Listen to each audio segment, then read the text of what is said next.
You're listening to 88.7 Smithfield Providence HD2, or you're tuned in at WJMF.com. I'm Brian Costa, And I'm Carter Adams. and this is Down to the Wire. Welcome back, everyone. We got a packed show for you guys tonight. Yes, we do. It is Friday, September 25th. It should be the end of our week, but we do have Saturday classes tomorrow, unfortunately. Unfortunately, put an exclamation point after that. Yeah. What have your thoughts been on the whole Saturday classes recently? I doubt you'd say you're a fan by any chance. Oh, no way. I don't think anyone could say they're a fan because the last thing you want to do after a Friday night is wake up and do classes on Saturday. Yeah, I really don't think that they're even that, effective in what they're trying to do and, trying to get in that extra time of the semester. It really just feels like they're just trying to make busy time, essentially. No, you're right. But at the same time, we're getting home right before Thanksgiving because of the Saturday classes. If we weren't, then we'd be getting home 5 days later. Yeah, you can make that argument. I mean, I get it. It is definitely kind of a tough road to take. I just think that one of my personal gripes about it right now is the fact that we were, the first Saturday class, we had it, and then we had a week in between to rest up, and now we're having this one. 2 weeks in a row. They're giving us it 2 weeks in a row, which is just a plain mess, and I'm not a fan whatsoever. Well, me neither. That's like 2 days off in the course of 14 days. And you can't even really say that because, I mean, even on Sunday, you're gearing up for, the next week's batch of work, and it's just a whole mess. But, we grind over here at Bryant. Oh, absolutely. You just got to do whatever you can, but... let's jump into the sports world. Yeah, let's go. All right, so we got to see the Lakers and Nuggets. Game 4. Lakers ended up taking it over Denver. They're now 3-1 in the series.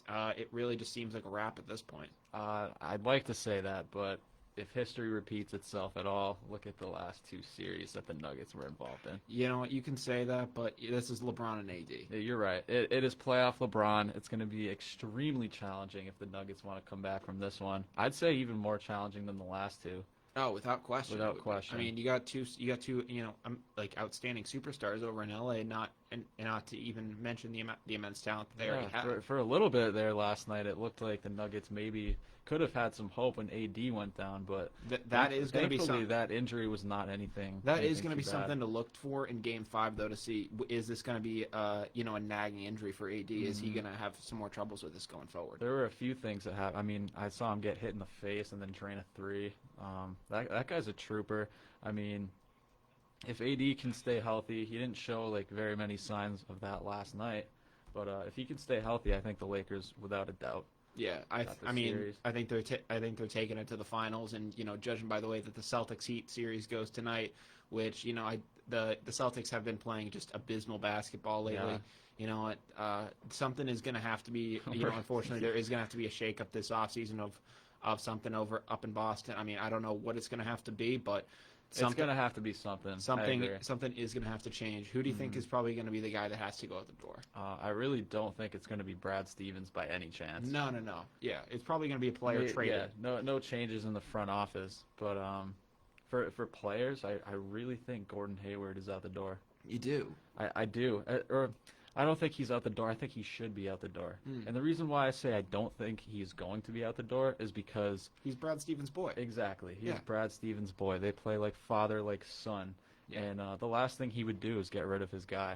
Yeah. Gordon Hayward definitely showed some signs last game of becoming more efficient, better player.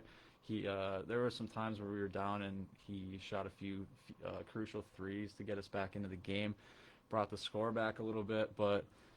this Miami team is tough. Yeah. Very tough. Yeah. I think right now, personally, if I had to choose the guy who's probably going to end up being, on the waiver wire, I think it's going to be Smart. Smart. I just have a feeling it's going to be Marcus Smart, which is, I'll probably be disappointed by that move because really for, the Celtics team, he really is the grit of that offense. No, you're right. He's the heart and soul of that team. That's why I don't think it'll be Smart, but, yeah. So, I mean, if they do end up having to trade Smart, he is kind of a weird player in that system because, for the option that he probably is in that offense, what do you think a comparable piece would be for a guy in a Smart deal? Obviously a big man. Yeah. The Celtics have shown signs of not being able to defend a big man because they don't have a solid big man. No, Daniel Tice is not a big man. Not getting the job done whatsoever. He is not a good big man. You can't. I mean, guess what? If you want to bring him off the bench and you want to use him in certain scenarios, fine. If you want to, he is not a starting center though. No, he's no not. Way. And I mean, you're never going to win with him as your starting center. It's not going to happen. Look at every other team that's found success, especially in the bubble. They have a big man. I mean, a superstar big man. And I do get it that the big man, traditional position is kind of being phased out in a way, and it is becoming more of a small ball league, and you do have these guys that are more shooting threes than anything else, but you do need a guy down low that can do the fundamentals of the classic big man. Especially in the Eastern Conference. Look at this Miami team moving forward, especially when they have fans now. Yeah, you got Bam, you got all these guys down there. I mean, you need to do something.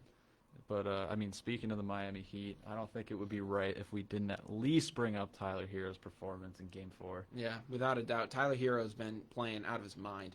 I mean, that guy, I'll give it to him. I thought he was going to be more of a Grayson Allen type when he was coming out of college. I thought it was going to be like, he's just this, like, spunky, kind of like really cocky kid, and he's probably just going to come in the league and just be like a one-dimensional player, and that'll be the end of him. No, you're right. But he has really just proven himself to be, way more than that, and he has proven to be, elite at what he does, and at only 20 years old. And most of the guys with the swagger and confidence of Tyler Herro, they don't transition well into the NBA. Yeah, but no. It seems like maybe the NBA is starting to shift more towards that. Yeah, I mean, as if it hasn't in the past. Oh, I mean, it's apparent. I mean, that's what the NBA is all about. The NBA is more show than anything. Yep.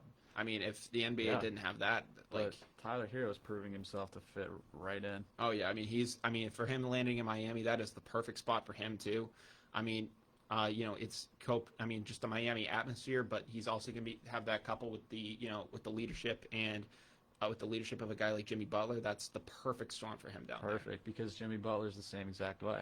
Mm-hmm. I mean, Jimmy Butler, he can have his flashes of like razzle dazzle, but he can reel it in and tell a guy and get a guy in line, which is 100% what you need. No, you're right, and that's why he didn't work out in other places. I mean, he's playing with the dogs now. Everyone else that's surrounding him wants to play exactly the same, and that's why I think this Miami team is going to find some serious success, especially, like I said before, when they have fans back in the stadium. Oh, yeah, no, for sure. I mean, they do need another big piece, though. I think that, what they have right now is good what they're building with. Mm-hmm. And, Jimmy Butler is great, and I am surprised, and he's way overachieving from what I thought he'd be able to do.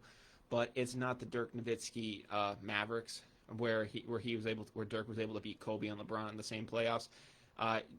Jimmy Butler is going to need someone to get over, the hump. At least with the Lakers in the Western Conference.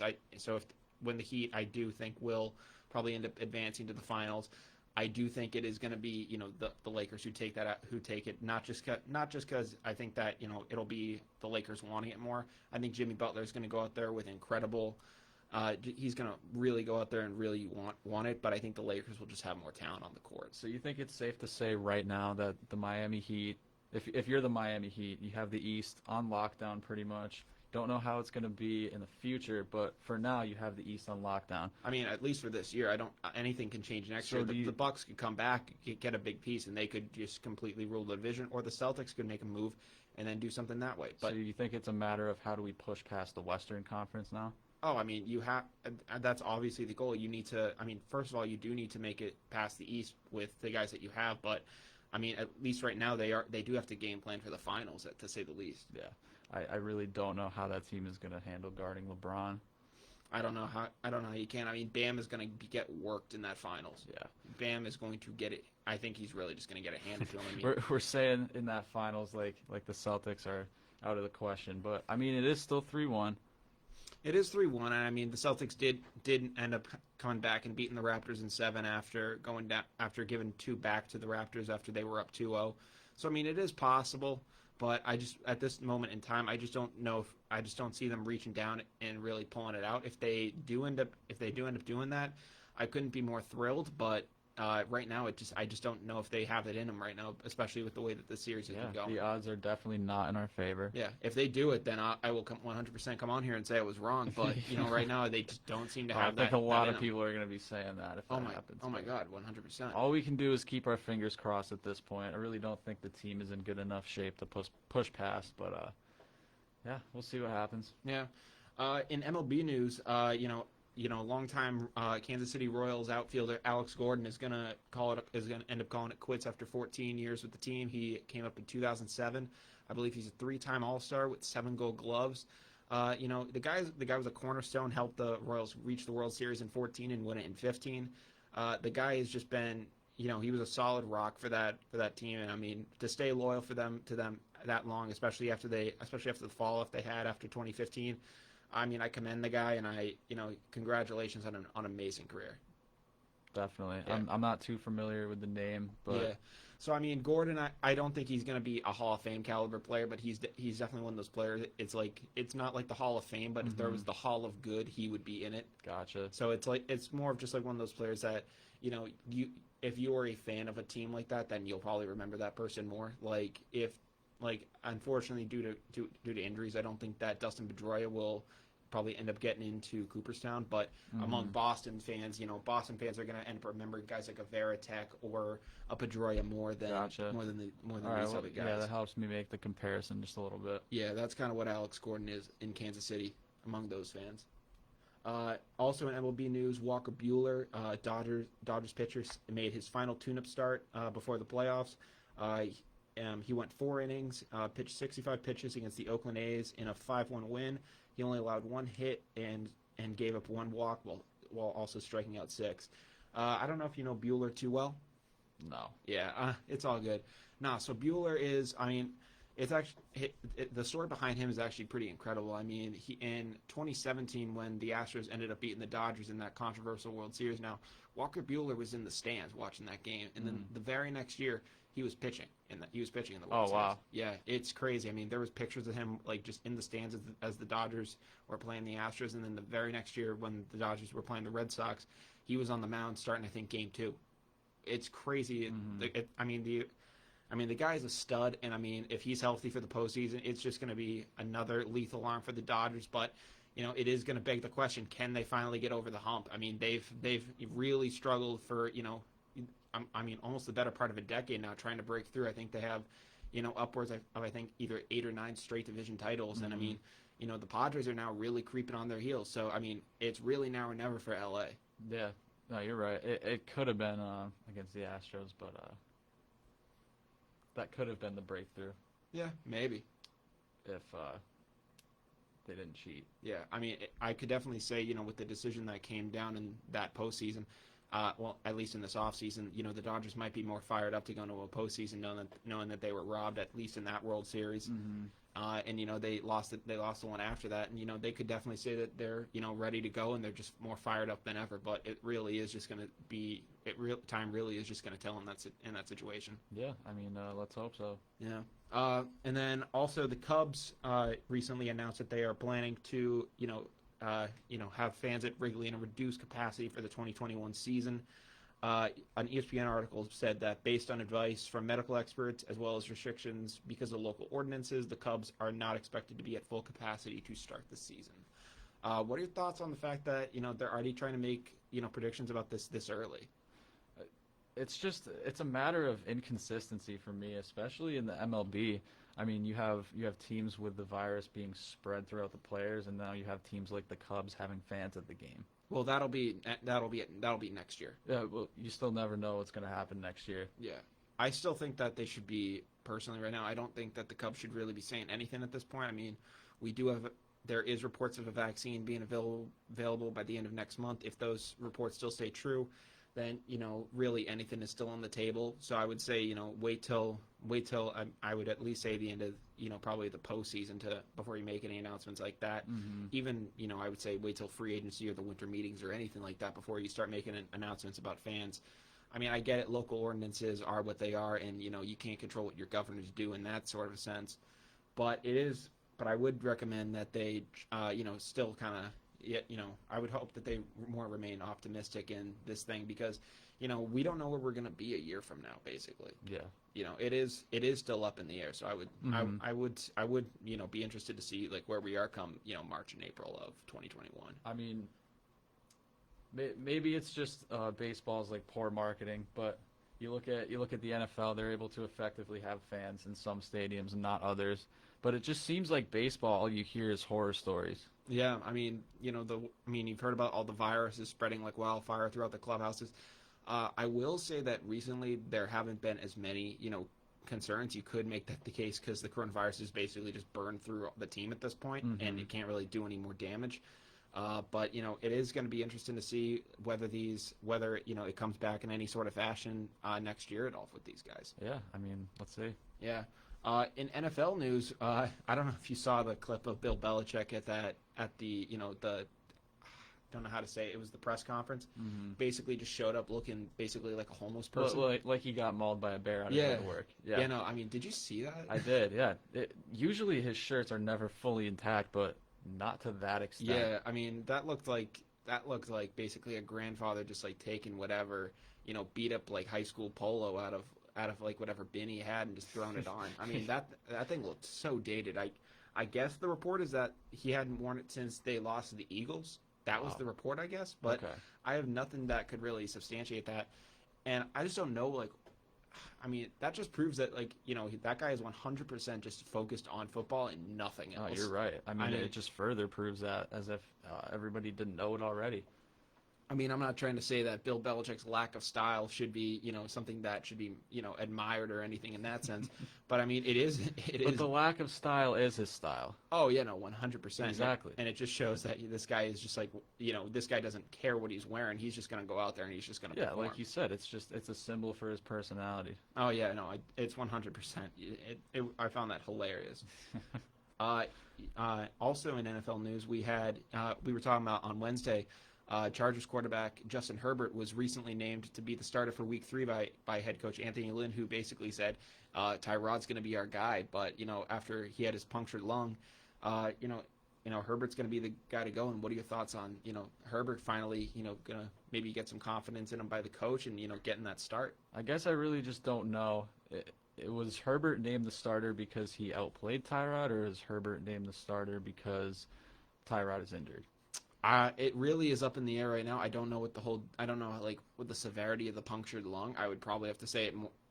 If you ask Anthony Lynn, with the situation, he basically said Tyrod gives us the best chance to win. If you ask Lynn right now, I bet you he is going to say that it is, injury related.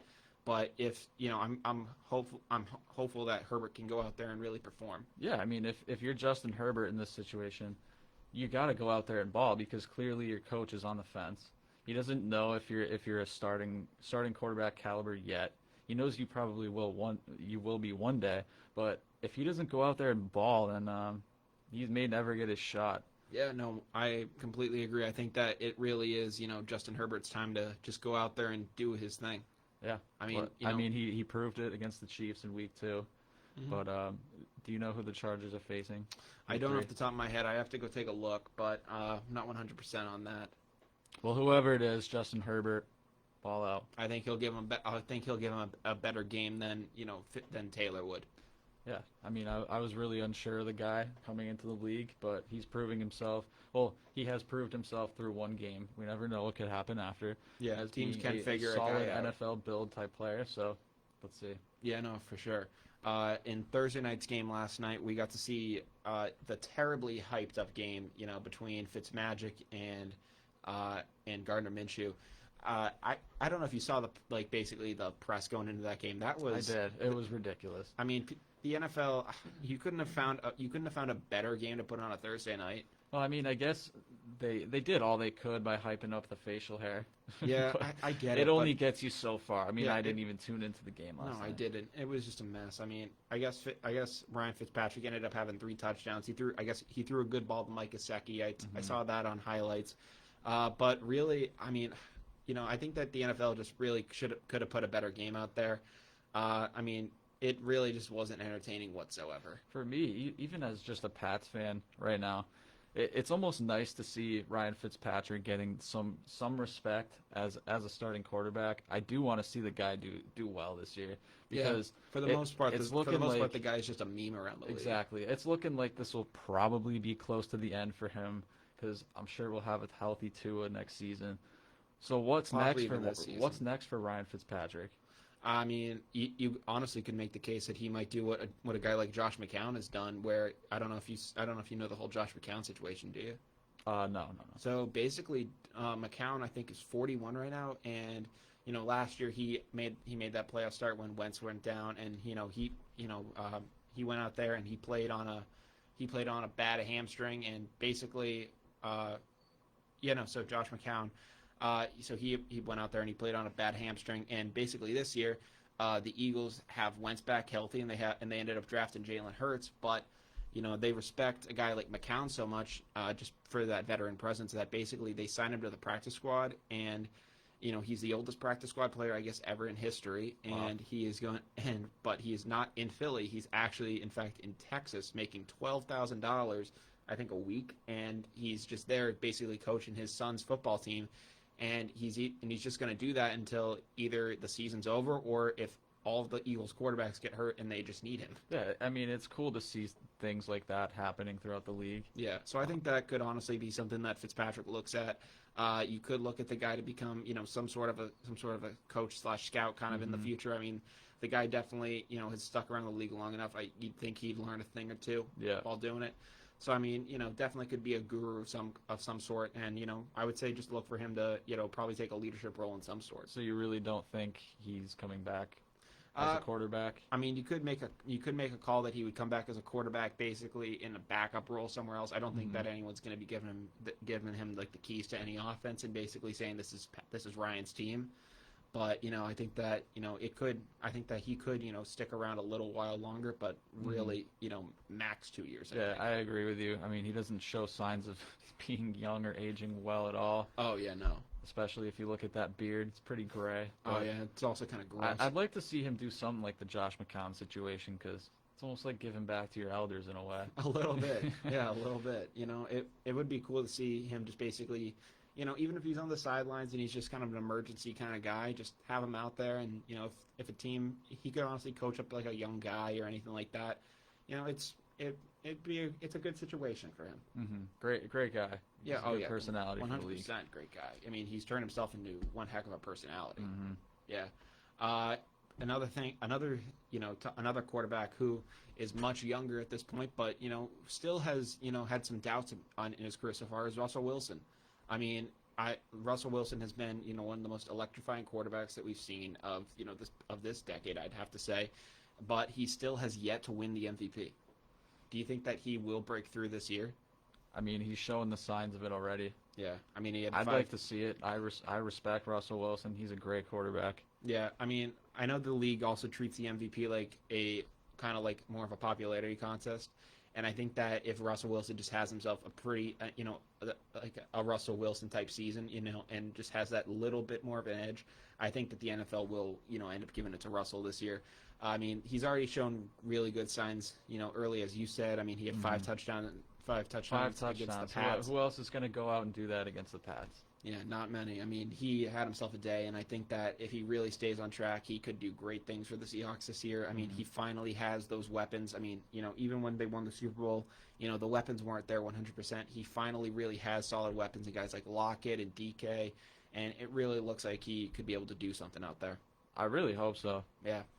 Also in Seahawks news, running back Marshawn Lynch basically said in an interview that if the Seahawks were to give him a call if they're ever down, that he basically wouldn't say, like, he'd have to think about it before coming back. I mean, I know you kind of remember last year he made like a Week 17 comeback against the Niners. Surprise and appearance. I think in every game he appeared in, like even the playoff games, he scored a touchdown. I mean, you definitely saw the age with him.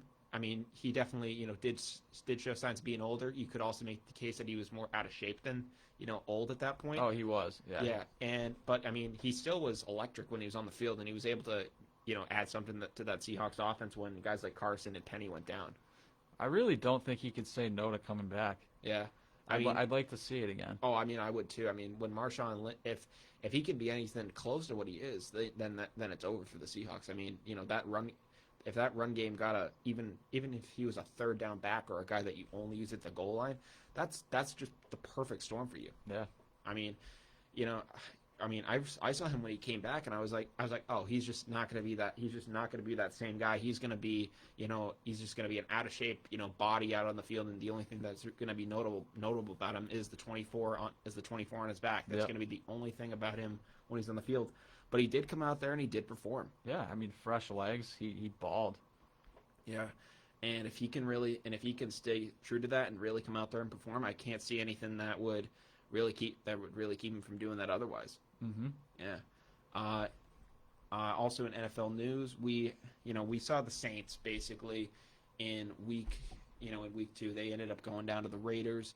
I believe they're 1-1 on the season. They beat Brady and the Bucks in week 1, but they did end up losing a tough one to the Raiders on Monday Night Football.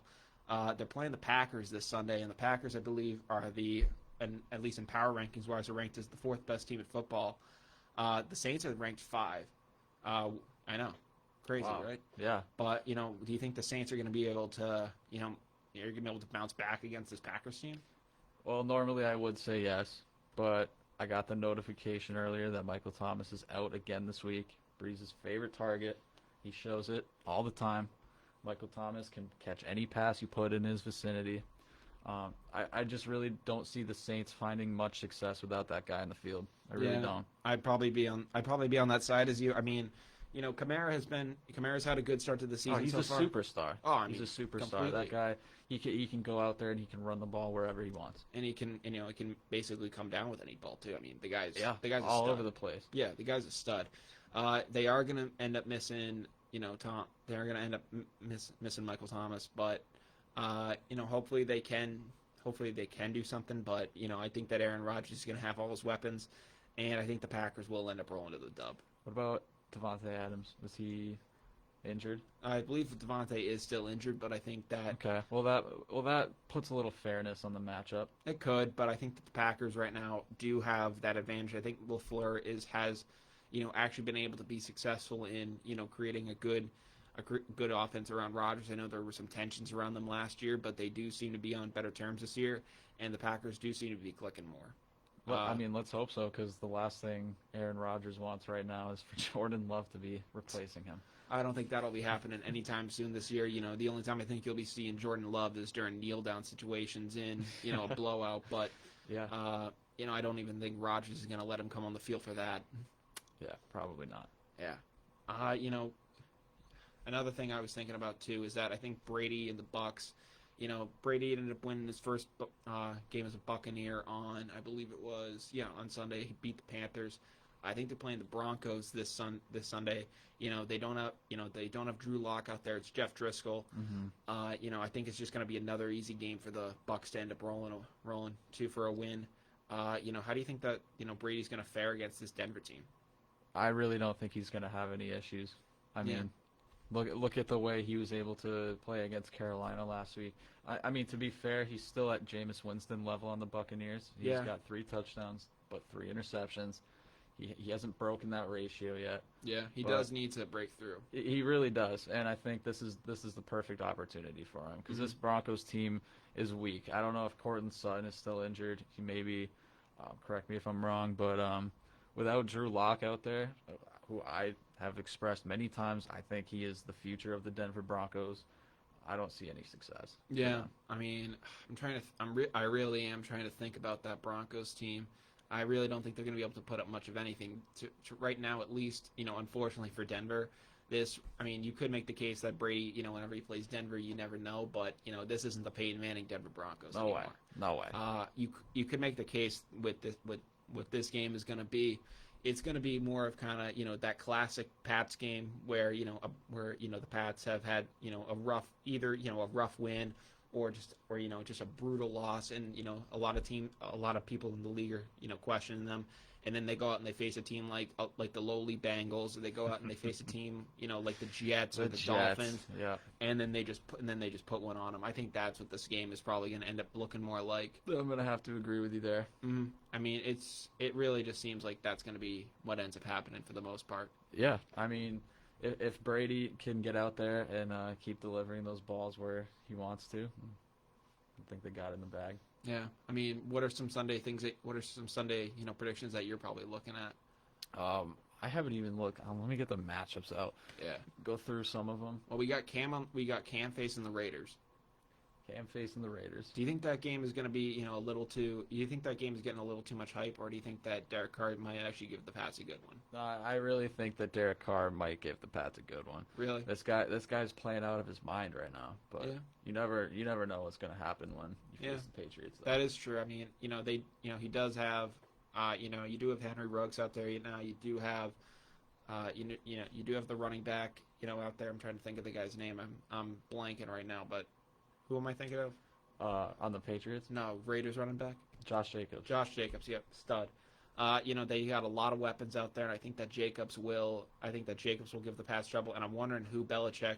You go into any Pats game, and Belichick always has that guy who he's trying to phase out of the game. Is it going to be Ruggs who he decides to phase out, or is it going to be a guy like Jacobs? Like what?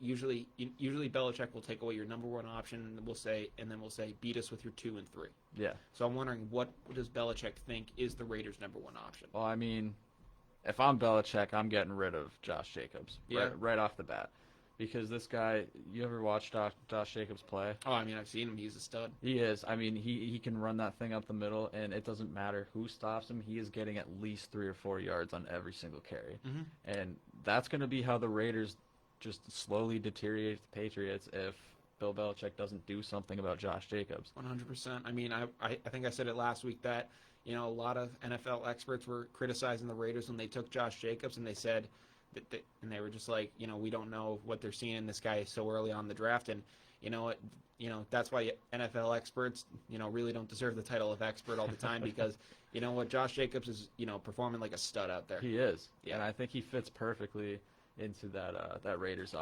offense run by John Gruden. Yeah, and I mean, it is so weird for me to think that John Gruden is leading a team like that again. It is so weird to see him back in the league from him being in the QB corner for so long. Yeah. But it is going to be interesting to see how Derek Carr fares against this Pats defense. Mm-hmm. I mean, they are depleted. They have a lot of guys who opted out, but they do still seem to be strong, and I'm wondering how, they are going to end up performing, with all those guys absent. I hope the Patriots can perform well. Yeah. How do you think Cam's going to end up faring? If he comes out throwing again like he did in week 2, I think he'll have no issues, but like I always say, I don't want to see this guy running around the field getting banged up because he is still injury prone. Yeah, I agree. I mean, he does. I mean, one shot can change the season for him. Definitely. I mean, if he, he's playing 100% healthy right now. If he ends up having to play at 75 or anything lower, then you're gonna start to see some problems emerge. Definitely. Yeah. I got a little bit of an interesting matchup here. All right, hit me. Titans at the Vikings. Okay. How are you feeling about this one? Titans Vikes. Kirk, if Tyler was on right now, he'd be talking about how Kirk has been having some immense struggles lately. I think that it is tough. I mean, it is weird to think that, you look at a team like the Vikings who for a while now have had some decent success, but, you look at the Titans and is A.J. Brown going to be healthy? I don't think so, no. Okay. Then in that case, I think that the Vikes probably do have the advantage. If A.J. Brown is healthy, then I think that is probably the deciding factor, but if not, then the Titans are probably going to have to go with that classic playoff run style that they've ran against the Pats and the Ravens. That's going to be what they have to do. Yeah, I mean, I think if you're the Titans in this game, you have to come out running the ball. I mean, look at that. That Vikings secondary has always been stacked. Yeah. And if you're the Vikings, all you can hope is that Kirk Cousins can find some targets because anything. It's been a while since we've seen him do that. Yeah, for sure. I guess I think we have some comments over. You want to go take a look and see what questions we might be having? So Celtics need to pull it together tonight. Oh yeah, 100%. 100%. Yeah. If they don't, obviously the series is over. But even if they don't end up putting up any sense of a fight, then you're going to probably see some massive changes, I think, happen in this offseason. Yeah, I I really don't know how to approach the potential changes yet. I really don't know what needs to change besides the addition of a big man. But yeah, I don't know it's going to be tough because if you do end up getting and if you do end up adding that guy, someone is unfortunately going to probably have to go via trade somewhere. I don't think it is going to be Hayward. I know that you would probably say he's probably the best guy to go because it probably doesn't make enough sense. But I do think if someone is to go, it would be Smart. And a lot of people might not be happy with that, but I think just if you look at him production wise, you can make the argument that the points just aren't going to be there. Even though I think that Smart is so much more than points. no, you're right. But that's why I'm confused, because I think Marcus Smart is the heart and soul of that team, and I think his locker room presence alone would probably be enough to keep him around. Yeah. I think it is tough, though, because if you look at the guards on that team, and at least the guards and forwards, and you probably have to say one of these guys has to go, I think that, the general manager might end up saying, well, it's Smart because, we don't know what he can really bring us at scoring-wise if some of these others go down. Yeah, no, I agree. He would definitely be the first one out the door. Yeah, which is unfortunate, but it really just is what it is. It is what it is. Mm-hmm, without question. I know you were talking about something else NFL-wise. What was that you probably talking about? Oh, we were just running through some of the matchups for this Sunday. Yeah. Run me back on some of those. Yeah, let's get another one. Texans at the Steelers. Texans are 0-2. Okay, wow. I knew there were some talks about the Texans possibly looking at AB. Really? Yeah, there were. At least I was seeing some stuff. Some rumblings on ESPN. Okay. About the Texans possibly looking at acquiring Antonio Brown. I think that they probably need it at this point. If they're 0-2 at this point, and they really, a team like the Houston Texans, they really need to come out and just prove it. I think that 100% they need to probably make that move. I really don't know if I can agree with you on that one. I think AB would be too much of a toxic locker room presence, especially on a team like the Falcons. The Texans. Or the Texans. That's what I meant. I probably agree with you, but the idea of him being toxic, but but Bill O'Brien's got Deshaun Watson. Watson is trying to be as dedicated as he can be. Trying to be without DeAndre Hopkins. And you can only imagine how probably mad he is that Bill O'Brien traded away his favorite toy. He was probably mad about that, but then happy once he signed that contract. Oh yeah, you can't argue with that, but it almost seems like a trap. It really does.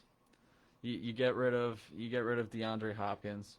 There's a lot of drama there over the offseason, and then you proceed to sign Deshaun Watson to a large extension, knowing that he doesn't have the weapons that he did before. Yeah, and that's why I'm seeing a guy like AB, even though he is going to probably be toxic in some sort. I think O'Brien might just have to say, I think he's both the GM and the coach there. He might have to just say, hey, my job might be on the line, so I think I might have to pull the trigger on something. And I think that if the Steelers end up beating him, you can make the case that Big Ben, has been doing well after injury, but you can't be letting Big Ben with his noodle arm that he has to have in a cryogenic freezer every 5 seconds. If he's beating you, then that really that's probably going to be the mark on your season. I really think I am going to pick the Steelers on that one, though. Yeah, I do. Unless the Texans end up doing anything. The way that they're not riding that high right now. Yeah. Let's see. 49ers at the Giants. That's really just a toss up. The only interesting take that you can take away from that is that Jimmy Garoppolo won't be the starter. It's going to be Nick Mullins because Garoppolo is still reeling from injury. Yep. That's big for the Niners, especially that's really just a mark of the Super Bowl hangover really taking effect. Mm-hmm. Another interesting one. I know we talk a lot on the show about Joe Burrow and his future. Yeah. Bengals got the Eagles this week. Ooh, okay. This is going to be, big game for Burrow, but I think much bigger game for Wentz. Yeah. I think Wentz will probably end up will end up doing fine because it's not a boxing match between the two. You know, so I think Wentz will be fine because this Bengals team, you know, anything outside of Burrow, and you can make the arguments of Green and a couple of the other receivers. Anything outside of that is just abysmal. So I think that you know, Wentz will be fine with this offense, even no matter who he has catching out there. I think that he'll be 100% fine against this Bengals team. You know, Burrow, you know, I don't know how strong this Eagles defense is. I don't think they are what they used to be. So it would be interesting to see what he can do against this defense. But I think, you know, in the end, Wentz will end up taking it. When do you think Burrow finds his win this season? It's tough. I mean, you know, it's not about him getting a win. It's about the Bengals getting a win. No, you're right. Yeah. I mean, if he was on any other team with any sort of talent, he'd have a win at this point. It's just the fact that for the way he's been playing pretty solid. It's just that he just doesn't have that talent around him that can do it on the other side of the ball. It's not LSU. No, it is not. That guy's in for a rude awakening when he got to the league. Yeah, and but, it's tough for him, but I mean that just is the case. Yeah, I think it's good for a quarterback to go through a little bit of losing like that, though, because I know Joe Burrow will find his success in the league at some point. I think he's going to be too great to not find it. Yeah. So yeah, my hope is that he does. Yeah, another quarterback who, you know, we're going to be looking at probably a year from now will be, you know, Trevor Lawrence. Where do you think? I don't know if you've been seeing him in college at least this year, but you obviously know the lore of Trevor Lawrence. Oh yeah, of course. How do you think he's going to probably adjust to the league? Well, to get an understanding of how he might adjust, we gotta think about where he could go. What team do you think would tank for Trevor Lawrence? Because it is a matter of a team tanking for Trevor Lawrence to get him. Who's going to have that first overall pick? So, I mean, a lot of people right now are talking, you know, a lot of people are looking at the Jags to be that team, but, you know, they've come out and they've played strong football these past couple of weeks, and it doesn't seem like that is going to be their immediate prerogative. Mm-hmm. You know, a lot of people were talking that, you know, I don't know what their record is, but some people were arguing that the Jets might be, you know, a possible team that, you know, if Gase is fired before Halloween, you know, they could just end up benching Sam Darnold, and they could just say, "Hey, Trevor's going to be the guy that's going to run this franchise, and we're going to just trade Sam for a piece." I mean, that's not even a conspiracy theory. That is that could legitimately happen. And that's not even something that I've made up. That's like something that is legitimately being floated around the league right now. Yeah, it is crazy. I mean, I'm trying to think. You know, just from seeing Lawrence's talent, do you think it's going to translate well to the league? I really don't. Yeah? I really don't. I think why Trevor Lawrence is a solid college build player, but I also said the same thing about Joe Burrow before he got to the league, so you can't really take my opinion into account, but no, I don't think Trevor Lawrence plays like an NFL type QB. Yeah, I mean, it is tough. I think that Lawrence, I mean, you look at some guys that, you know, that seemed like stars in college and didn't pan out when it turned to football. You think of a guy like Johnny Manziel, and you think of other guys like that. And I think that with more mobile quarterbacks like that, you know, there is more room for error because if, you know, you either have time for injury, or a guy like Manziel who was short and really couldn't, you know, do too much with his arm when, you know, he got to the league. I think a guy like Trevor Lawrence, he is more of that stationary style quarterback. Mm-hmm. And I think that he has a better chance of learning to, you know, become more of a traditional quarterback and have more success than some of these other more mobile guys. Mm-hmm. So I think I would say that he has the advantage there. I don't know with the idea of him not playing more like a pro. I think it's just going to be whatever system he gets really put into. Is he going to be able to have success there? Because for the longest time, I guess he had like Burrow, he hadn't lost a game, I think, since, you know, before high school. I think if he comes into the league and gets drafted to an organization that's going to let him do his thing rather than forcing their thing on him, I think he'll find more success because he isn't really a traditional quarterback. I mean, he shows the signs of it. He likes to stay in the pocket, but most of the time, like, you see this guy running design plays and he doesn't even turn his head over to the other side of the field. Yeah, you can make that call. Mm-hmm. I mean, you know, you could. That does kind of remind me of a guy, you know, I mean, he didn't have as much hype coming out of college as Lawrence did, but the way you kind of just described Trevor Lawrence there almost is kind of the way that Jared Goff is described in the league right now. Exactly. I mean, he's told who to throw to on some routes. Yeah, I mean, Sean McVay will just be in the earpiece basically saying, Jared, you got Cooks on the scene, and it's just like, okay, yeah, I'm just gonna throw to that guy because coach said he will be open. Cooper Kupp across the field. Exactly, that's all it is for him basically. Yeah. I think Lawrence, has more of a sense in him than what than a guy like Goff has. I think that's just. No, you're right. He's 100%. definitely. He's not going to be a extreme system quarterback to that extent. Yeah, but I mean Goff. I mean people make the the joke or argument that Brady is a system quarterback. I mean, but then you look at guys like Jared Goff. He's the definition of a system quarterback. Oh yeah. I mean, he has to be told where to throw to by his coach. I mean, you can't really get much more of a system than that. Is that like a fact, or is that just like rumored? That I believe had some factual things behind it. I mean, I can't 100% say anything. I don't have anything like written down in front of me. Yeah. But I remember that being like a big thing. It was like that. At least I think the report is that McVay would give him suggestions. Suggestions. Some strong-willed suggestions is what basically would be given to him, which would basically just be, hey, you got Cooper Kupp. He's open. That's a heck of a story, though. Oh, I mean, if that has any truth to it, then that just really says everything about Jared Goff as a quarterback. Yeah. It really is crazy to think about. It is. Yeah. But I believe it is 7:52 here in the Koffler Center. Yep. I hate to do it to you, Carter, but on Friday, September 23rd, we are officially down to the wire. Down to the wire. Which September means- 25th. Which means we're going to be going through everything we talked about in the past hour, and just give a quick rundown about anything that we have. If you guys have any comments before we go off the air, real quick, just make sure to launch them all now because it's either now or never, really. Now or Wednesday. Yeah, now or Wednesday, really. Yeah. In NBA news, we talked about the Celtics tonight. It's do or die for them. Do or die. I'd like to see him do it, but odds aren't in the favor. Nah, not at all. We talked about Tyler Herro having himself a day, really kind of just popping off, and really just having himself an excellent outing for the Heat. We don't like that name in Boston. Oh no, we do not. Tyler Herro, not making the cut up here in Boston, but is what it is. Guy's been playing like a monster down there. Hopefully the Celtics can find some answer for him tonight, but we're just gonna have to wait and see. Tip off, I believe, is in about 30 minutes. We have the LA Lakers, going up 3-1 against the Denver Nuggets. It looks like it's gonna be a Heat,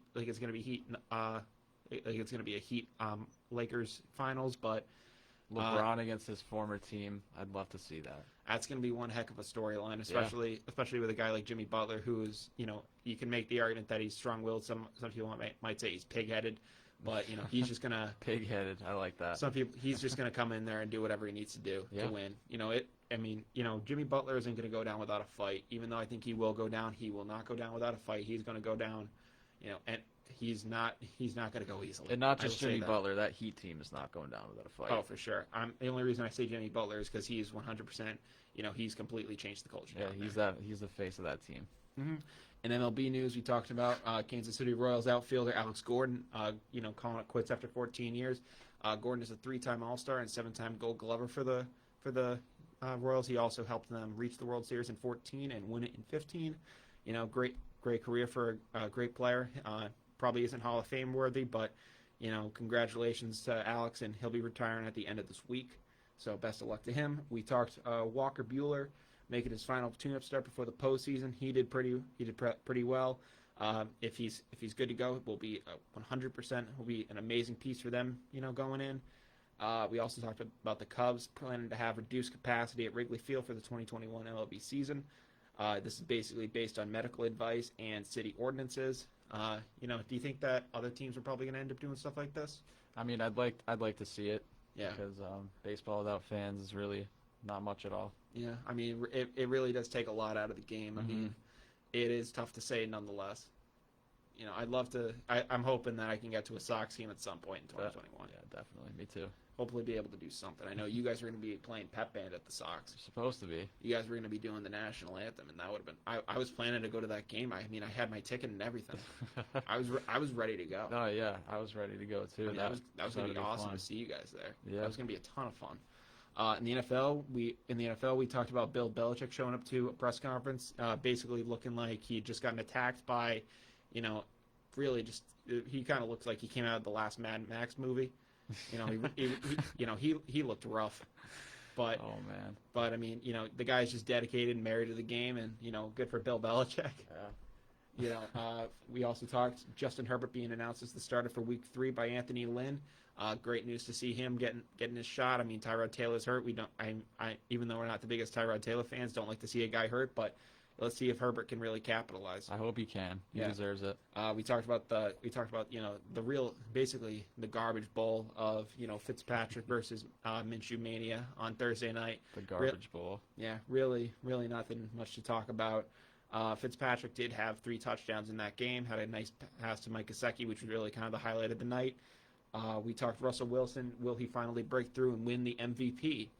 We're hoping so. I mean, the guy's electric. We can only hope. It's a little too early to tell right now, but yeah, got to get to about mid-season before we can really make any solid predictions. Mm-hmm. Love to see him do it, but I mean, last year we knew Lamar Jackson from the start was going to be our MVP. Oh, without question. I mean, and now you just got to see is a Jackson and is a Mahomes are they gonna get off to that same start? Mm-hmm. So we're only have to wait and see with that. We talked also in Seahawks news. We talked Marshawn Lynch possibly, saying that if the Seahawks ever need him at any point, he'll be that late inning pitcher coming out of the bullpen to hopefully close things out for the Seahawks. Love to see him back in football in any sort of way. He said that he would have to consult it with his kids, but he said it's not out of the question. Love to see Marshawn back at some point. We also talked to the Saints. Are they going to be able to bounce back against the Packers? Going to definitely be a tough one. I think Aaron Rodgers is going to give the Saints too much to handle on Sunday. And then we also ended up just talking about other NFL matchups. Really just basically anything. Give you guys a little bit of a Week 3 preview. Yeah. Yeah, no. So basically, that was your guys' Week 3 preview. We'll be back on Wednesday to talk some more stuff. You guys have either been listening on Facebook. We thank you guys so much for tuning in, or you guys have been tuned in on the radio or web player. You've been listening to WJMF 88.7 HD2 Smithfield, Providence, or you've been tuned in at WJMFradio.com. I'm Brian Costa. And I'm Carter Adams. And this has been Down the Wire. We'll see you guys on Wednesday. Have a good one, you guys. Thank you guys for listening.